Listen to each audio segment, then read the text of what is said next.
Roland, when it came to the Magic book, were there any people in the process of reporting this where you had a similar experience to Phil Jackson? And I wonder, as time has gone on, are people less or more reluctant to speak to you as things can get spun out in headlines more these days because of this sort of gossip attention economy we've got going on?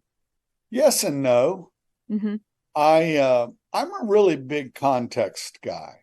I like to go deep into family background. I'm a big believer in culture, a big believer that basketball is a huge factor in cultural understanding.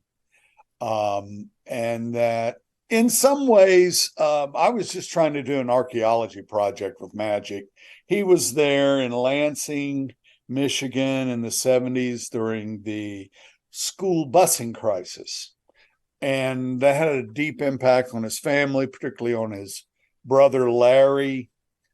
And I had been a 24-year-old varsity head coach during that same period, not in Lansing. I was down in the Virginia mountains in Blacksburg.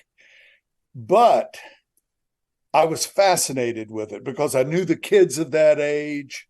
And I was just eager to document how black and white culture, after all these years of very sad and horrific racial history in this country, how those cultures started to come together over sport, and in this case, obviously, particularly basketball, and how they did it around this. I've dealt with a lot of teenagers, 15-year-olds. The 15-year-old Magic Johnson I met through literally dozens and dozens of interviews with his coaches and Charles Tucker and the coach's family. And he's really one of the most impressive 15-year-olds probably God's ever put on this earth.